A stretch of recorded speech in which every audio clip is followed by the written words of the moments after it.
أعوذ بالله من الشيطان الرجيم నేను శపించబడిన బహిష్కరించబడిన శైతాన్ నుండి రక్షణ పొందటానికి అల్లాహ్ శరణు వేడుకో. ولقد جئناهم بكتاب فصلناه على علم هدى ورحمة لقوم يؤمنون. మరియు వాస్తవానికి మేము వారికి గ్రంథాన్ని ప్రసాదించి దానిని జ్ఞానపూర్వకంగా స్పష్టంగా వివరించి ఉన్నాము. అది విశ్వసించే వారికి ఒక మార్గదర్శిని మరియు కారుణ్యం.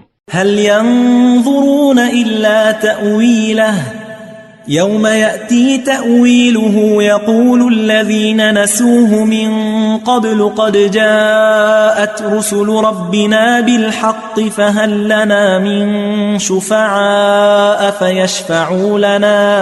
فيشفعوا لنا أو نرد فنعمل غير الذي كنا نعمل قد خسروا أنفسهم وضل عنهم ما كانوا يفترون.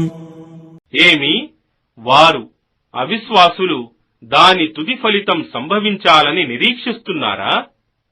దాని తుది ఫలితం సంభవించే దినమున దానిని నిర్లక్ష్యం చేసిన వారు వాస్తవానికి మా ప్రభువు పంపిన ప్రవక్తలు సత్యం తెచ్చారు. అయితే ఏమి మా కొరకు సిఫారసు చేయటానికి సిఫారసుదారులు ఎవరైనా ఉన్నారా? లేదా మేము మళ్లీ తిరిగి భూలోకంలోకి పంపబడితే మేమింతవరకు చేసిన కర్మలకు విరుద్ధంగా చేసేవారం కదా అని పలుకుతారు. వాస్తవానికి వారు తమకు తాము నష్టం కలిగించుకున్నారు మరియు వారు కల్పించుకున్న దైవాలన్నీ వారిని త్యజించి ఉంటాయి.